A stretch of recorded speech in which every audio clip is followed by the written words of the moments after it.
गर्मी की छुट्टियां और वो पुराना गेस्ट हाउस।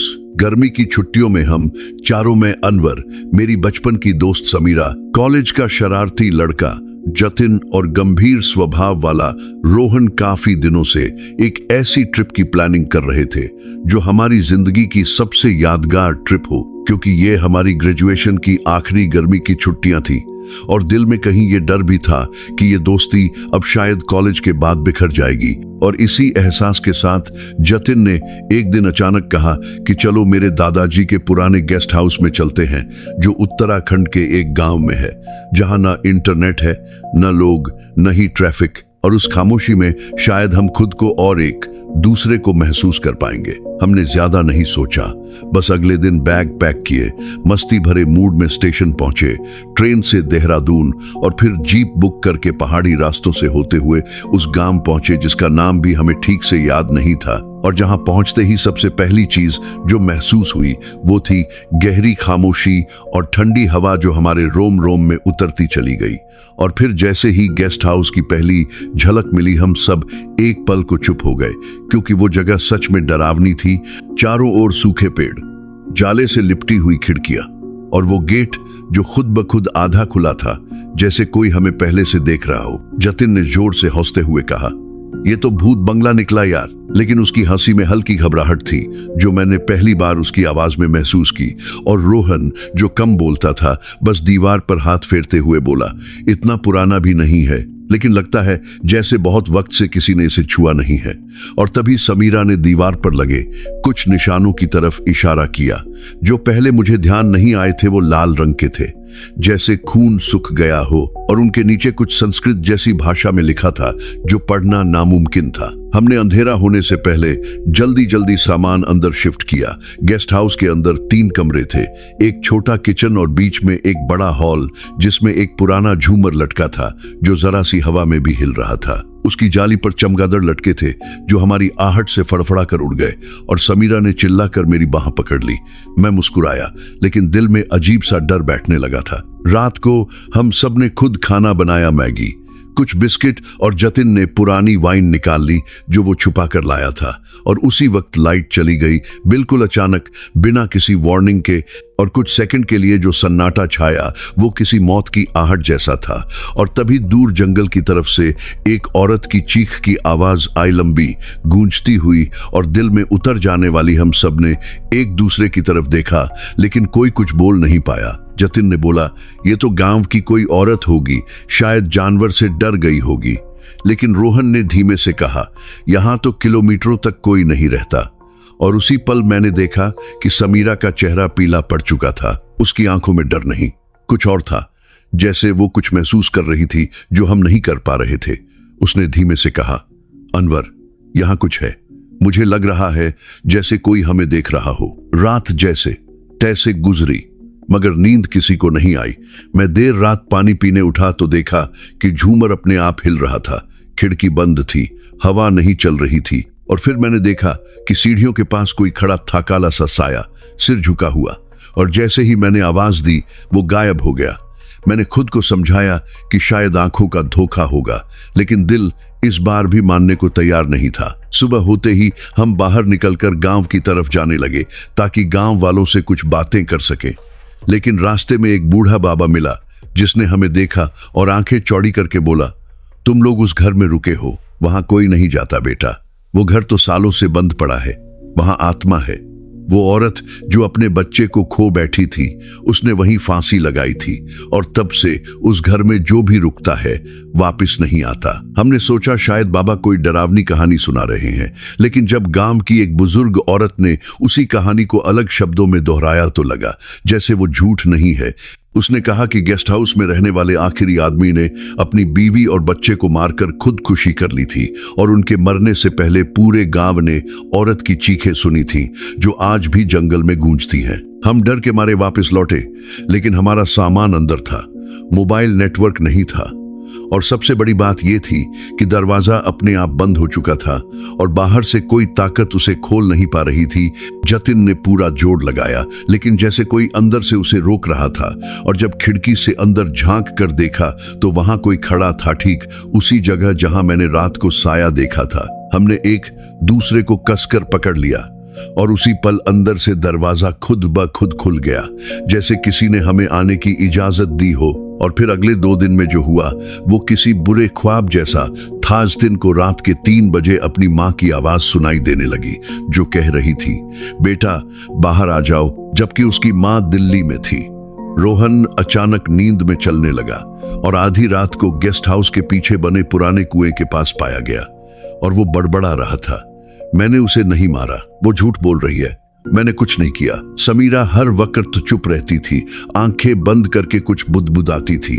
और एक रात उसने मेरे सामने अचानक चीख कर कहा, वो वापस आ गई है, उस औरत की आत्मा, उसने मुझे अंदर बुलाया है, मुझे उसके बच्चे को ढूंढना है। और फिर जमीन पर गिर पड़ी।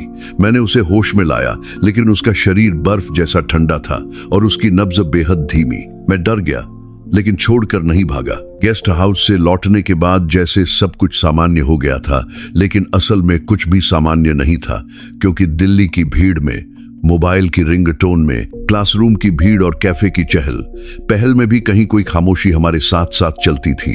और सबसे पहले उसका असर दिखा समीरा पर, जो अब पहले जैसी नहीं रही थी। वो पहले मजाक करने वाली, तेज आवाज में बोलने वाली लड़की अब हर वक्त चुप रहती, कभी कभी खाली दीवार को घंटों देखती रहती। और एक रात उसने मुझे फोन करके बस इतना कहा, अनवर वो मुझ में आ गई है। मैं तुरंत उसके घर पहुंचा। उसकी माँ ने कहा कि वो 2 दिन से सोई नहीं है, कुछ खाती नहीं और किसी से बात भी नहीं करती। लेकिन कमरे में घुसते ही मुझे जो दिखा वो मेरे पैरों तले जमीन खींचने जैसा था। समीरा जमीन पर बैठी थी, उसकी आंखें किसी और जैसी लग रही थीं, गहरी, खाली और ठंडी। और दीवार पर उसने कुछ लिखा था, सिर्फ एक शब्द, वापसी, और उस लहजे में जैसे कोई और लिखवा रहा हो। मैंने उसे पकड़कर हिलाया, बोला, समीरा होश में आओ, हम उस जगह से निकल आए हैं। लेकिन उसने बस मुस्कुराते हुए कहा, कोई नहीं निकलता अनवर, वो माँ अब जा चुकी है, पर बच्चा वो अब मेरे अंदर है। और अचानक वो कांपने लगी, जैसे कोई शरीर से निकलने की कोशिश कर रहा हो। और तभी उसके मुंह से एक गहरी फुसफुसाहट निकली। कुएं में जो हड्डियां थी वो पूरी नहीं थी। मैंने रोहन और जतिन को बुलाया और अगले दिन हम तीनों फिर गांव लौटे, क्योंकि हम समझ गए थे कि कुछ छूटा था। और जब हम उसी कुएं तक पहुंचे तो गांव वाले देखकर डर गए और बोले, तुम लोग फिर क्यों आए? अब मत छेड़ो उन्हें, वो सो चुके हैं।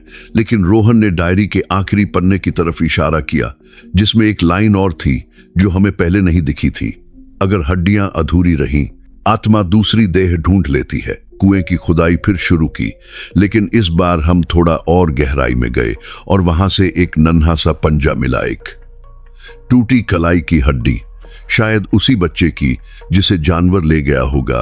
और शायद इसी वजह से आत्मा ने समीरा को चुना, क्योंकि वो मां थी अब अधूरी, और समीरा ही अकेली थी जो भावनात्मक रूप से सबसे ज्यादा संवेदनशील थी। हमने वो टूटी हड्डी एक सफेद कपड़े में लपेटकर उसी जगह रखा जहां पिछली बार रखा था, और समीरा को वीडियो कॉल पर दिखाया, क्योंकि वो अब बोल नहीं पा रही थी, उसकी आंखें बस देखती थीं। और जैसे ही वीडियो कॉल में समीरा ने वो हड्डी देखी, उसकी आंखों से आंसू बहने लगे, होंठ कांपे और बस एक शब्द निकला, धन्यवाद। और उसके बाद फोन कट गया। हम दौड़ते हुए वापस पहुंचे। देखा तो समीरा अब सामान्य थी, लेकिन वो बहुत थकी हुई लग रही थी, जैसे किसी ने उसकी रूह निचोड़ ली हो।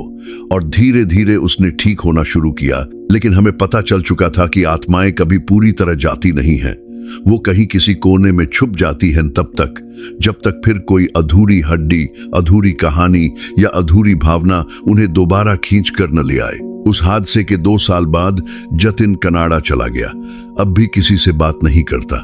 कहता है उसे रात को अपनी माँ की आवाज सुनाई देती है, जो उसे कुएं के पास बुला रही होती है। रोहन मानसिक स्वास्थ्य काउंसलर बन गया है और अब आत्मा और मन के रिश्ते पर रिसर्च करता है।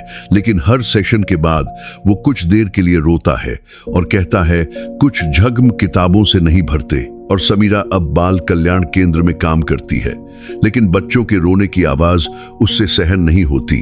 वो उन्हें गोद में उठाती है और आंखें मूंद लेती है। मैं अब कहानियां लिखता हूं, हॉरर स्टोरीज, लेकिन हर बार कहानी शुरू करने से पहले मैं एक मोमबत्ती जलाता हूं। क्योंकि मुझे लगता है कोई है जो मेरे कंधे के पीछे से पढ़ रहा होता है।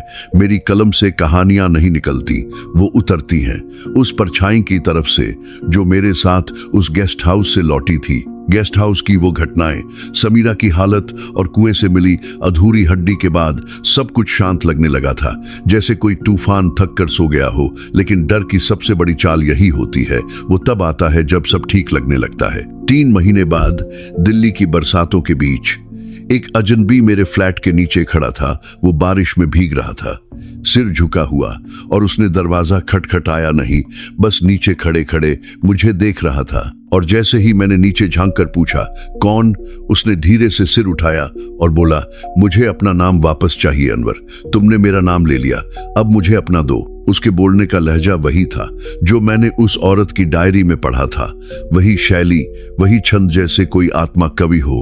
और मैंने जब पुलिस को बुलाया तो उन्होंने कहा नीचे कोई नहीं है, लेकिन मेरी कॉल हिस्ट्री में उसका नंबर था सिर्फ एक शब्द से सेव।